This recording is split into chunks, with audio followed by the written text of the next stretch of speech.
Work energy power chapter నుంచి very important 8 marks question collisions and expression for final velocities of bodies in one dimensional elastic collision. So ఈ derivation రాయడంలో చాలా మంది mistakes చేస్తున్నారు. ఈ video చూసినట్టయితే full క్లారిటీగా కాన్ఫిడెంట్గా మీరు 8/8 సాధించడానికి ఖచ్చితంగా ఈ వీడియో యూజ్ అవుతుంది. లాస్ట్ వరకు చూడండి. చూడండి, కొలిషన్ అంటే ఏంటి? ఫస్ట్ ఒక స్ట్రాంగ్ ఇంటరాక్షన్. ఒక టూ బాడీస్ ఉన్నాయి, రెండు ఒకదాంతో ఒకటి ఒక షార్ట్ టైంలో ఢీకొనాల. సో అప్పుడు ఏమవుతుందంటే మొమెంటం అనేది ఎక్స్చేంజ్ అవుతుంది. ఒక బాడీ మొమెంటం ఇంకొక బాడీకి ఎక్స్చేంజ్ అవుతుంది. దాన్ని కొలిజన్ అంటారు. A strong interaction between two bodies for short interval of time during which exchange of momenta takes place. That is called collision. ఓకేనా? ఒక స్ట్రాంగ్ ఇంటరాక్షన్ జరగాలి, అది కూడా షార్ట్ టైంలో జరగాలి. అలా జరిగినప్పుడు ఒక బాడీ మొమెంటం ఇంకొక బాడీకి ఎక్స్చేంజ్ అవుతుంది. దాన్ని ఏమని చెప్పొచ్చు మనం? కొలిజన్ అంటారు. అయితే దీంట్లో 2 టైప్స్ ఆఫ్ కొలిజన్స్ ఉన్నాయి. Elastic collision, in elastic collision. Elastic collision అంటే ఏంటి? మనం యూజ్ చేస్తాం దాన్ని, అందుకు దాని గురించి చెప్తున్నాను నేను. ఎలాస్టిక్ కొలిజన్ అంటే ఏంటి? ఆ కొలిజన్లో మొమెంటము, కైనెటిక్ ఎనర్జీ రెండు కన్జర్వేషన్లో ఉండాలి. కన్జర్వేషన్ అంటే ఏంటి? కాన్స్టెంట్ ఉండాలి. అంటే కొలిజన్ జరగక ముందు, కొలిజన్ జరిగిన తర్వాత మొమెంటం, టోటల్ మొమెంటం క్యాలిక్యులేట్ చేస్తే రెండు ఈక్వల్ ఉండాలి. కొలిజన్ జరగకముందు, కొలిజన్ జరిగిన తర్వాత. అలా ఉంటే అది ఎలాస్టిక్ కొలిజన్ అంటాం. కైనెటిక్ ఎనర్జీ అండ్ మొమెంటం రెండు కొలిజన్‌కు ముందు, కొలిజన్ తర్వాత రెండు సేమ్ ఉంటే, రెండు వాల్యూస్ చేంజ్ అవ్వకుండా అలాగే ఉంటే దాన్ని ఎలాస్టిక్ కొలిజన్ అంటారు. ఇన్ఎలాస్టిక్ కొలిజన్ అంటే ఏంటి? మొమెంటం మాత్రమే కన్జర్వేషన్‌లో ఉండి, కైనెటిక్ ఎనర్జీ కన్జర్వేషన్‌లో లేకపోతే దాన్ని ఏమంటారు? ఇన్ఎలాస్టిక్ కొలిజన్ అంటారు. అయితే మనకి 8 మార్క్స్ క్వెషన్‌లో ఏం రాయాలి మనము? Elastic collision in one dimension. One dimensional elastic కొలిజన్‌లో ఫైనల్ ఎక్స్‌ప్రెషన్స్, వెలాసిటీస్‌కి ఎక్స్‌ప్రెషన్స్ రాయాలి.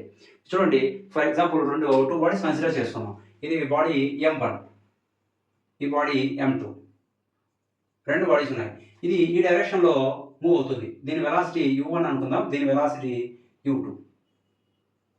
ఇవి రెండు ఎప్పుడు ఢీకొనడానికి ఛాన్స్ ఉంది? అబ్జర్వ్ చేయండి. ఈ 2 వెహికల్స్ ఉన్నాయి. ముందు ఒకటి స్లోగా వెళ్తుంది, వెనకున్నది ఫాస్ట్‌గా వెళ్తుంది. అలా ఉన్నప్పుడు కొలైడ్ అవ్వచ్చు. ఇదే ఫాస్ట్‌గా వెళ్ళిపోయింది అనుకోండి, కొలైడ్ అవ్వడానికి ఛాన్స్ లేదు. సో ఇక్కడ కండిషన్ ఏం కన్సిడర్ చేసాం మనం అంటే U1 is greater than U2. అంటే ఇదే స్పీడ్‌గా వెళ్తుంది దీనికంటే. సో ఇది స్పీడ్‌గా వెళ్ళినప్పుడు దాంతో ఢీకొంటది కదా! ఒకసారి రెండు ఢీకొన్నాయి. ఓకే? ఇది బిఫోర్ కొలిజన్, ఇది బిఫోర్ కొలిజన్, ఇది డ్యూరింగ్ కొలిజన్, ఇది ఆఫ్టర్ కొలిజన్.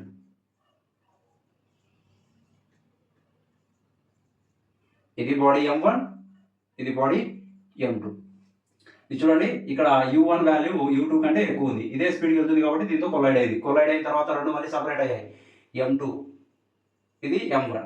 ఇక్కడ ఫైనల్ వెలాసిటీ, దీని ఫైనల్ వెలాసిటీ V1 అనుకుందాం, దీని ఫైనల్ వెలాసిటీ V2 అనుకుందాం. ఏది ఫాస్ట్‌గా వెళ్ళడానికి ఛాన్స్ ఉంది? గోళీలు ఆడారు కదా, మీరు గోళీ ఆడినారు కదా!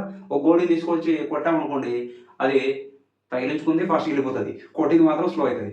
అలాగే ఇది కూడా, ఇది ఫాస్ట్‌గా వచ్చింది, దీన్ని కొలైడ్ అయింది. అయిన తర్వాత ఇది ఫాస్ట్‌గా వెళ్ళిపోతది, ఇది స్లో అవుతది. అంటే V2 వాల్యూ ఎక్కువ ఉంటది, V1 వాల్యూ తక్కువ ఉంటది. అంటే సింపుల్‌గా ఏం చెప్తున్నాం అంటే దీని వెలాసిటీని దీనికి ఇచ్చింది, దీని వెలాసిటీ ఇది తీసుకుంది. వెలాసిటీస్ ఎక్స్చేంజ్ అయ్యాయి, మొమెంటం ఎక్స్చేంజ్ అయింది. సో ఇది వన్ డైమెన్షనల్ ఎలాస్టిక్ కొలిజన్ అనుకున్నాం మనము. సో ఇప్పుడు మనం V1, V2 ఎక్స్‌ప్రెషన్స్ రాయాలి, ఫార్ములాస్ డిరైవ్ చేయాలి. ఓకేనా? సో ఫస్ట్ ఇక్కడి నుంచి స్టార్ట్ చేద్దాం. చూడండి, before collision according to conservation of linear momentum మనం ఏమనుకున్నాము? ఇది ఎలాస్టిక్ కొలిజన్ అయితే లీనియర్ మొమెంటము, కైనెటిక్ ఎనర్జీ రెండు కన్జర్వేషన్‌లో ఉండాలి. కొలిజన్ ముందు, కొలిజన్ తర్వాత రెండు క్యాలిక్యులేట్ చేద్దాం. ఇది చూడండి, ఫస్ట్ లీనియర్ మొమెంటం రాద్దాం. According to linear momentum, conservation of linear momentum,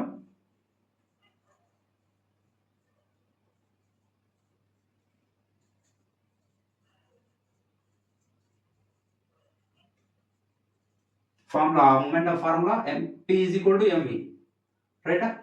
So first body momentum రాద్దాం. చూడండి, ఫస్ట్ బాడీ మాస్ ఎంత ఉంది? M1. వెలాసిటీ ఎంత ఉంది? U1. ఇది first body momentum. Second body momentum plus second body momentum M2 U2 అవుతుంది, mass into velocity. Some of momentum before collision is equal to some of momentum after collision. ఇలా కూడా రాయొచ్చు conservation of linear momentum అంటే. Collision కు ముందు total momentum, collision తర్వాత total momentum రెండు equal ఉంటాయండి. ఈజ్ ఈక్వల్ టు కొలిజన్ తర్వాత మొమెంటం ఫైండ్ అవుట్ చేయాలి. First body mass M1, velocity V1 plus second body mass M2, velocity V2. ఓకేనా? So దీని నుంచి M1 టర్మ్స్ ఒక సైడ్, M2 టర్మ్స్ ఒక సైడ్ రాద్దాం.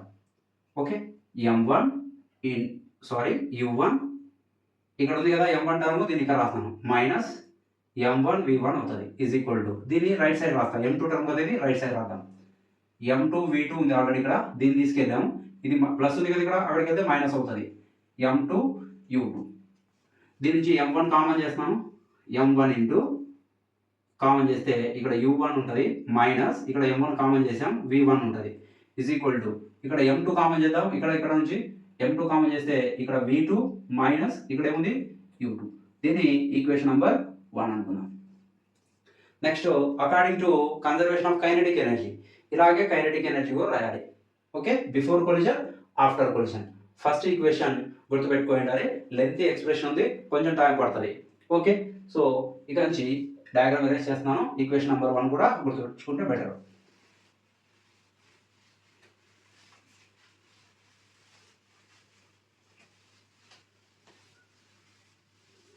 చూడండి according to conservation of kinetic energy according to conservation of kinetic energy before collision total kinetic energy before collision is equal to total kinetic energy after collision చూడండి kinetic energy formula half mv square కదా half mv square first body mass m1 velocity u1 so u1 square first body kinetic energy ఇది next second body kinetic energy plus half m2 u2 square is equal to right సైడ్కి వచ్చాం after collision ఇక్కడ formula half mv square first body m1 first body velocity ఎంత v1 square plus half second body mass m2 velocity v2 square okay length ఉంది కదా అని చెప్పేసి నేను diagrams అన్ని అరేంజ్ చేశాను నాకు గుర్తున్నాయి కాబట్టి రాశాను ఓకే సో ఇక్కడ చూడండి ఇక్కడ నుంచి కూడా m1 టర్మ్స్ ఒక సైడ్ m2 టర్మ్స్ ఒక సైడ్ రాయాలి హాఫ్ m1 u1 స్క్వేర్ అలాగే రాసాం దీన్ని రైట్ సైడ్ రాస్తాను ఇక్కడ m1 అనేది కదా దీన్ని మాత్రం లెఫ్ట్ సైడ్ తీసుకొద్దాం ఇది ప్లస్ ఉంది ఈజ్ ఈక్వల్ టు ఇటువైపు తీసుకొని వస్తే మైనస్ అవుతుంది హాఫ్ m1 v1 స్క్వేర్ అవుతుంది ఓకే ఈజ్ ఈక్వల్ టు ఇక్కడ ఆల్రెడీ m2 టర్మ్ ఉంది కదా అది రాద్దాం first half m2 v2 square ఇది ప్లస్ ఉంది కదా దీన్ని రైట్ సైడ్ తీసుకుని వద్దాం మైనస్ అవుతుంది హాఫ్ m2 u2 స్క్వేర్ ఇక్కడ నుంచి హాఫ్ m1 కామన్ చేద్దాం రెండు నుంచి హాఫ్ ఇంటూ m1 కామన్ చేస్తే ఇక్కడ ఏం మిగిలింది u1 square minus half m1 common చేసాం రిమైనింగ్ ఉంది v1 square is equal to ఇక్కడ నుంచి హాఫ్ m2 కామన్ చేద్దాం హాఫ్ m2 ఇంటూ ఇక్కడ ఏం మిగులుతుంది v2 square half m2 common చేస్తే v2 square minus half m2 common చేసాం u2 స్క్వేర్ ఓకేనా హాఫ్ ఆఫ్ క్యాన్సిల్ చేద్దాం బోత్ సైడ్స్ ఇక equation m1 into u1 square minus v1 square is equal to m2 into v2 square minus u2 square దీన్ని equation number 2 అనుకుందాం ఇప్పుడు ఏం చేయాలంటే equation number 2ని ఈక్వేషన్ నెంబర్ 1తో డివైడ్ చేద్దాం డివైడ్ చేసిన తర్వాత v1 v2 వాల్యూ ఎక్స్ప్రెషన్ రాయొచ్చు మనం చూడండి equation number 2 divided by equation number 1 2 అంటే ఇదే కదా ఇది రాస్తాం m1 into u1 square minus v1 square is equal to m2 into v2 square minus u2 square divided by first equation ఉంది కదా నాకు గుర్తుంది first equation m1 into u1 minus v1 is equal to m2 into v2 minus u2 ఇక్కడ square ఉంటుంది దీనికి ఉండదు m1 m1 cancel అవుతుంది ఇక్కడ m2 m2 క్యాన్సిల్ అవుతుంది ఇది చూడండి ఇది a square minus b square formula ఉంది a square minus b square formula ఏంటి a plus b into a minus b ఆ ఫార్ములా రాస్తున్నాను ఇక్కడ ఓకే ఇది ఏ ఇది B A plus B into A minus B రాయాలి A plus B u1 plus v1 into A minus B u1 minus v1 divided by ఏముంది ఇక్కడ u1 minus v1 ఉంది is equal to ఇక్కడ కూడా చూడండి ఇది కూడా A square minus B square formula ఉంది దీన్ని కూడా A plus B into A minus B రాద్దాం అప్పుడు ఏమైంది v2 plus u2 into v2 minus u2 a plus b into a minus b divided by denominator v2 minus u2 అలాగే ఉంది చూడండి దీన్ని క్యాన్సిల్ చేయొచ్చు కదా దీన్ని క్యాన్సిల్ చేసాం ఇక్కడ కూడా u1 minus v1 u1 minus v1 ఇవి రెండు క్యాన్సిల్ చేసాం ఇక ఏముంది expression u1 plus v1 is equal to v2 plus u2 ఇక్కడ రాస్తున్నాం దాన్ని u1 plus v1 is equal to v2 plus u2. ఈ ఈక్వేషన్ నెంబర్ 3 అనుకుందాం. ఈ ఈక్వేషన్ నెంబర్ 3 నుంచి ఫస్ట్ v2 వాల్యూ తీసుకొని ఈక్వేషన్ నెంబర్ 1లో సబ్స్టిట్యూట్ చేస్తే మనకు v1 వాల్యూ వస్తుంది ఫైనల్ ఎక్స్ప్రెషన్. ఓకే, స్టోరీ మొత్తం దీని మీదనే ఉంటుంది, ఒకసారి బాగా అబ్జర్వ్ చేయాలి. సో ఇక్కడ నుంచి మనం ఏం చేస్తున్నానంటే నేను v2 వాల్యూ ఫైండ్ అవుట్ చేస్తున్నాను. v2 ఈజ్ ఈక్వల్ టు ఇది, దీన్ని ఇక్కడ తీసుకొస్తే ఇది ప్లస్ ఉంది కదా మైనస్ అవుతుంది. అప్పుడు ఏమైంది u1 ప్లస్ v1, ఇక్కడ ఉన్న అలాగే రాసాం, ఇది మైనస్ అవుతుంది మైనస్ u2. ఈ v2 వాల్యూని ఈక్వేషన్ నెంబర్ 1లో సబ్స్టిట్యూట్ చేద్దాం. ఓకే, అప్పుడు v1 వాల్యూ వస్తుంది ఫైనల్ ఎక్స్ప్రెషన్. ఓకేనా, ఇదంతా ఏం లేదు, m1 టర్మ్స్ని ఒక సైడ్ m2 టర్మ్స్ని ఒక సైడ్ రాసుకుంటూ రావాలి అంతే. ఈ మైనస్ ఒకసారి మైనస్ వస్తుంది, మైనస్ వచ్చినప్పుడు మాత్రం చాలా మంది మిస్టేక్స్ రాస్తారు, దాన్ని ఓవర్కమ్ చేయాలి. ఈ కంప్లీట్గా చూసారంటే కంపల్సరీ ఈజీగా రాయగలుగుతారు. చూడండి, v2 వాల్యూని substitute v2 value in equation number 1. Okay, substitute v2 in equation number 1. 1 ఏంటి ఈక్వేషన్ రాస్తున్నాం చూడండి, ఇక్కడ m1 into u1 minus v1 equal to m2 into v2 minus u2 ఉంది. v2 అంటే ఏంటి, ఇది మొత్తం రాయాలి, u1 plus v1 minus u2. Okay, ఇదేంటి m2 into v2 minus u2. ఇంకో స్టెప్ రాద్దామా. సో ఫస్ట్ ఈక్వేషన్ ఏముంది, ఇక్కడ m2 into v2 minus u2 ఉంది. ఇప్పుడు v2 ప్లేస్లో ఈ ఈక్వేషన్ అంతా సబ్స్టిట్యూట్ చేద్దాం. చూడండి, m1 into u1 minus v1 is equal to m2 into v2 value ఏంటి u1 plus v1 minus u2. ఇక్కడికి v2 కంప్లీట్ అయింది, మళ్ళీ మైనస్ ఉంది, మళ్ళీ u2 ఉంది. ఓకేనా, సో దీన్ని మల్టిప్లై చేద్దాం. ఇప్పుడు చూడండి, m1 u1 అవుతుంది, ఇది మైనస్ని మైనస్ రాసాం, m1 v1 అవుతుంది is equal to m2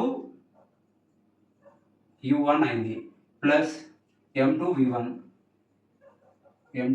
complete అయింది. ఇది చూడండి, minus u2 minus u2 minus 2u2 అవుతుంది, minus 2u2 into m2 minus 2m2 u2 అవుతుంది. జాగ్రత్త చూడండి, ఇది minus u2 minus u2 minus 2u2 into m2, so m2 into minus 2u2. ఓకేనా, so ఇక్కడ నుంచి మనం ఏం చేయాలంటే ఇంతవరకు m1 టర్మ్స్ m2 టర్మ్స్ రాసాం కదా, ఇప్పుడు v1కి ఎక్స్ప్రెషన్ రాయాలి కాబట్టి v1 ఒక సైడ్ రాసుకుందాం, రిమైనింగ్ ఉన్నదంతా ఇంకో సైడ్ రాద్దాం. ఓకేనా, ఇక్కడ ఉంది v1 టర్మ్ ఒకటి, ఇక్కడ ఇంకో టర్మ్ ఉంది, ఇది ప్లస్ ఉంది ఇది మైనస్ ఉంది, దీన్ని అక్కడ తీసుకెళ్తా, అప్పుడు ఇది కూడా ప్లస్ అవుతుంది, రిమైనింగ్ ఉన్న వాళ్ళని ఇక్కడ తీసుకొస్తా. చూడండి, ఈ 2 టర్మ్స్ని లెఫ్ట్ సైడ్ తీసుకొస్తున్నాం, ఇది యాజ్ ఇట్ ఈస్ అలాగే రాద్దాం. m1 u1 దీన్ని అక్కడ రాస్తాను, దాన్ని వదిలేసేయండి. ఇక దీన్ని ఇక్కడ తీసుకొస్తున్నాను, మైనస్ m2 u1 అవుతుంది, ఇది ప్లస్ ఉంది ఇక్కడ ఈజ్ ఈక్వల్ ఉంది కదా, ఇక్కడ తీసుకొస్తే మైనస్ అవుతుంది, ఇది మైనస్ ఉంది ఇక్కడికి తీసుకొస్తే ప్లస్ అవుతుంది, plus 2m2 u2 is equal to, చూడండి దీన్ని ఇక్కడ రాశాను ఈజ్ ఈక్వల్కి, దాన్ని కూడా ఈక్వల్కి ఈ సైడ్ రాస్తాను లెఫ్ట్ సైడ్, ఇది మైనస్ అయింది, అదేమవుతుంది మైనస్ ఉన్నది ప్లస్ అవుతుంది. ఇప్పుడు దీన్ని అక్కడ తీసుకొద్దాం, ఇది యాజ్ ఇట్ ఈస్ అలాగే రాస్తాను, m2 v1 అలాగే రాశాను, ఇది మైనస్ ఉంది అక్కడికి వస్తే ప్లస్ అవుతుంది, ప్లస్ ఇదంతా m1 v1. మన ఎయిమ్ ఏంటంటే v1 టర్మ్స్ ఒక సైడ్ రాయాలని, అందుకు v1 టర్మ్స్ రెండు ఒక సైడ్ రాశాను, రిమైనింగ్ అంతా ఇంకో సైడ్ రాసే ఈక్వేషన్. ఇది v1 టర్మ్ ఇక్కడే రాశాను, దీన్ని ఈక్వల్కి రైట్ హ్యాండ్ సైడే, లెఫ్ట్ హ్యాండ్ సైడ్ ఇంకొక v1 టర్మ్ ఉంది, దీన్ని రైట్ హ్యాండ్ సైడ్ రాస్తే ప్లస్ అయ్యేది. ఇప్పుడు ఈ రెండింటి నుంచి v1 కామన్ చేద్దాం. ఓకే, ఇది చూడండి, ఇక్కడ u1 ఉంది, u1 కామన్ చేస్తాను ఇక్కడ నుంచి, అప్పుడు ఏమైంది ఇది m1 minus m2 into u1 అవుతుంది. u1 కామన్ చేసా, u1 తీసేస్తే m1 ఉంది, మైనస్ m2 అలాగే ఉంది, u1 కామన్ చేసాం, ప్లస్ ఇక్కడ 2m2 u2 is equal to, దీని నుంచి v1 కామన్ చేద్దాం, m2 ప్లస్ m1 ఇంటూ ఇది v1 ఎక్స్ప్రెషన్ రాయాలి మనం. v1 ఈజ్ ఈక్వల్ టు, దీని అంతా డినామినేటర్ రాయొచ్చు కదా, చూడండి v1 ఈజ్ ఈక్వల్ టు ఏమవుతుంది, ఇక్కడ ఉంది టర్మ్ ఫస్ట్ రాస్తాను, m1 minus m2 into u1 plus 2m2 u2. Okay, divided by ఈ టర్మ్ అంతా ఇక్కడ రాయాలి, ఏంటది m2 ప్లస్ m1. ఓకేనా, మనం కన్ఫ్యూజ్ అవుతామంటే ఇక్కడ రాసుకోవడం పర్లేదు. v1 ఈజ్ ఈక్వల్ టు, దీన్ని తీసుకొచ్చి డినామినేటర్లో రాసా, మొత్తం టోటల్ డివైడ్ బై, సపరేట్గా రాయొచ్చు, ఏం ప్రాబ్లం లేదు. m1 minus m2 into u1 divide by m1 plus m2 plus 2m2u2 divide by m1 plus m2. ఇది ఫస్ట్ బాడీ ఫైనల్ వెలాసిటీకి ఎక్స్ప్రెషన్ రాసాం. ఓకేనా? ఇది ఈక్వేషన్ నెంబర్ 4 అనుకుందాం. చూడండి, ఈక్వేషన్ నెంబర్ 3 నుంచి v2ని డిరైవ్ చేసి v2 వాల్యూని ఫస్ట్ ఈక్వేషన్లో సబ్స్టిట్యూట్ చేస్తే మనకి v1 వచ్చింది. ఇప్పుడు ఈక్వేషన్ నెంబర్ 3 నుంచి v1 వాల్యూ తీసుకొని v1ని ఫస్ట్ ఈక్వేషన్లో సబ్స్టిట్యూట్ చేస్తే తర్వాత v2 వస్తుంది. ఓకే, చాలా ఈజీ. అది కొంచెం మైనస్ వస్తుంది, మైనస్ మల్టిప్లై చేసేటప్పుడు చాలా మంది మిస్టేక్స్ రాస్తారు. చూద్దాం అది కూడా. Okay,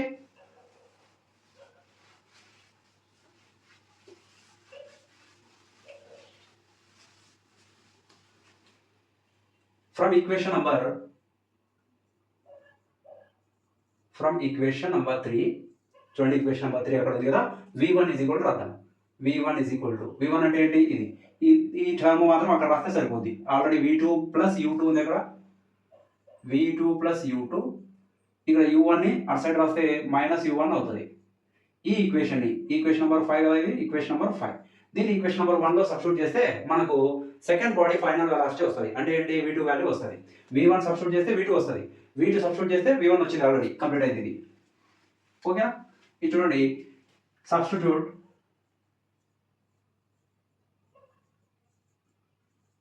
equation number 5 in 1 equation ఏంటి ఇక్కడ రాస్తున్నాను, m1 into u1 minus v1 is equal to m2 into v2 minus u2. ఇది ఫస్ట్ ఈక్వేషన్. దీంట్లో v1 వాల్యూ ఎక్కడ ఉంది? ఇక్కడ ఉంది. ఈ ప్లేస్లో టోటల్ ఎక్స్ప్రెషన్ సబ్స్టిట్యూట్ చేయాలా.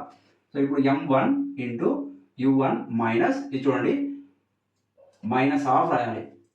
మైనస్ v1 ఉంది కదా, మైనస్ హాఫ్ v1 ఏముంది ఎంత రాయాలి, v2 plus u2 minus u1. Okay, v1 is equal to v2 plus u2 minus u1. ఈ v1 ప్లేస్లో అదంతా రాశాను expression. Okay, bracket close is equal to m2 into v2 minus u2. అంతే. ఇంకో step రాద్దాం, ఈజీ అవుతుంది. m1 ఇంటూ u1 చూడండి minus v2 అవుతుంది, plus into plus minus u2 అవుతుంది, minus into minus plus u1. Okay, is equal to m2 into v2 minus u2. Okay, so ఇక్కడ మాత్రం చాలా మంది మిస్టేక్స్ రాస్తారు. దీన్ని మైనస్తో మల్టిప్లై చేయకుండా డైరెక్ట్ రాయడానికి ట్రై చేస్తారు, కొన్ని మిస్ అవుతాయి. ఒకసారి ఓ స్టెప్ ఎక్స్ట్రా అయినా పర్లేదు, మైనస్తో మల్టిప్లై చేస్తే ఈజీగా రాసేయచ్చు. m1 u1 మల్టిప్లై చేసాం, minus m1 v2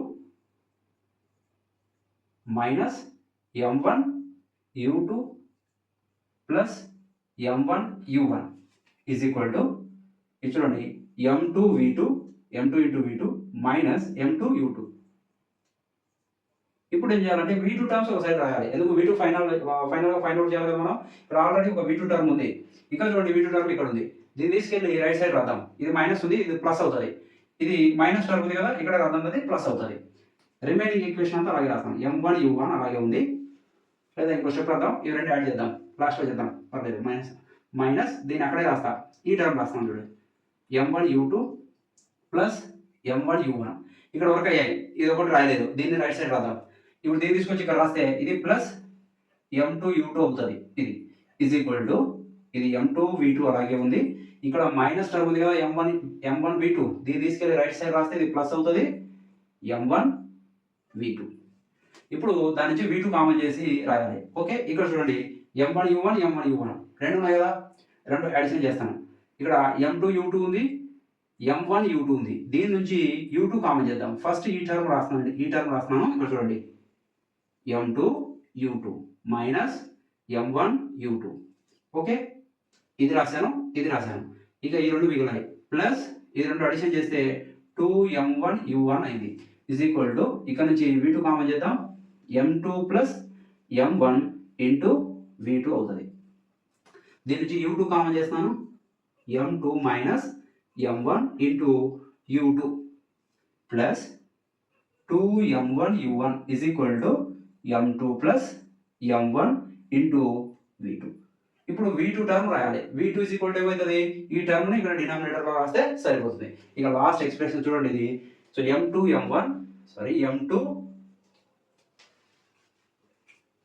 minus m1 into u2 next plus 2m1u1 okay divided by ఈ టర్మ్ రాయాలి ఏంటది m2 plus m1 is equal to ఏమైంది v2 అయింది. సో 8 మార్క్స్ క్వశ్చన్కి ఇంతవరకు రాయాల్సి ఉంటుంది. సో ఇక్కడ స్పెషల్ కేసెస్ ఏమైనా రాయమని అడిగితే మాత్రం example m1 is equal to m2 అయితే v2 v1 value find out చేయమని అంత అవసరం లేదనుకుంటాను. అలాంటి క్వశ్చన్ ఏమి రాదు. ఇంతవరకు ఎక్స్ప్రెషన్ రాస్తే మాత్రం సరిపోతుంది. దీంతో పాటు ట్యాగ్ ప్రాబ్లమ్ వస్తే ట్యాగ్ ప్రాబ్లమ్ కూడా చేయాల్సి ఉంటుంది. ట్యాగ్ ప్రాబ్లమ్స్ కోసం మీకు అవసరమైతే ట్యాగ్ ప్రాబ్లమ్స్ అని కామెంట్ చేయండి. కంపల్సరీ ఇంకో వీడియోలో ఈ చాప్టర్ నుంచి అన్ని ట్యాగ్ ప్రాబ్లమ్స్ డిస్కస్ చేద్దాం. ఈ వీడియో మీకు అర్థమైతే లైక్ చేయండి, మీ ఫ్రెండ్స్ కూడా షేర్ చేయండి. ఇంకా చాలామంది సబ్స్క్రైబ్ చేయకుండా వీడియోస్ చూస్తున్నట్టున్నారు. అందరూ సబ్స్క్రైబ్ చేయండి, నాకు సపోర్ట్ చేయండి. Thank you very much.